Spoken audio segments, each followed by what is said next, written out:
Hi guys, రత్నం cinema చూశాను భయ్యా నిన్న. కానీ కొన్ని అన్అవాయిడబుల్ సర్కమ్స్టాన్సెస్ వల్ల రివ్యూ ఈరోజు పెడుతున్నా. సరే, సినిమా ఎలా ఉందంటే, సినిమా యాక్చువల్లీ 1994లో స్టార్ట్ అవుతుంది భయ్యా, ఆంధ్ర ఇంకా తెలంగాణ బార్డర్లో.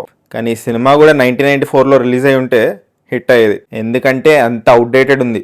ఆ కామెడీ, ఆ ఫైట్స్, ఆ సెంటిమెంట్, ఇంకా ఆ చేస్ సీక్వెన్సెస్ చాలా అవుట్డేటెడ్గా ఉన్నాయి. Songs and background score by Devi Sri Prasad బాగానే ఉన్నాయి భయ్యా, కానీ ఎక్కడో విన్నట్టుందే అనే ఫీలింగ్ కలుగుతుంది. బీజిఎం కూడా డిఎస్పి పాత పాటలన్నీ వాడేసి కొట్టినట్టు ఉంటుంది భయ్యా. సరే, తమిళోళ్ళు కదా, తెలుగు సాంగ్స్ వాడి బీజిఎం కొట్టేస్తే తెలియలే అని అనుకుని ఉంటాడు. ఈ సినిమాలో విలన్ మురళీ శర్మ భయ్యా. అసలు విలన్ కున్న ఫోర్స్, ఇంకా పవర్, ఇంకా చూస్తే భయం వేసే కేపబిలిటీ అవన్నీ ఉండవు భయ్యా ఈ సినిమాలో.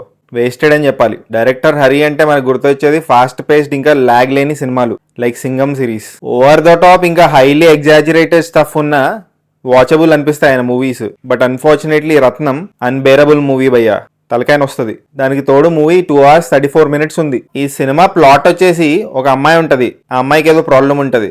ఆ అమ్మాయి ప్రాబ్లం తన ప్రాబ్లం అనుకుంటాడు హీరో. అనుకొని సాల్వ్ చేస్తాడు, విలన్ తో ఢీ కొడతాడు. ఇలాంటి స్టోరీ మీరు ఎన్ని సినిమాల్లో చూసుంటారు కదా. సో రత్నం సినిమా స్టోరీ కూడా ఇదే. దానికి మళ్ళీ ఆంధ్ర తెలంగాణ బార్డర్ ఇంకేవేవో లేయర్స్ యాడ్ చేశారు, కానీ పసలేదు. సో ఒకవేళ మీరు బై ఛాన్స్, బై మిస్టేక్ ఇలాంటి మాస్ మసాలా సిమిలర్ స్టోరీని చూడకపోతే చూడండి రత్నం, మీకు నచ్చుతుందేమో. నచ్చుతుందన్న గ్యారంటీ కూడా లేదు. నాకైతే నచ్చలేదు ఈ సినిమా. అందుకే ఈ సినిమాకి నేను ఇచ్చే రేటింగ్ 1 tomato భయ్యా. ఒకవేళ మీరు ఈ సినిమా చూసింటే మీరు ఎన్ని టమాటో ఇస్తారో కామెంట్ చేయండి. సబ్స్క్రైబ్ చేసుకోవచ్చు కదా. పుచ్చుక్ పుచ్చుక్.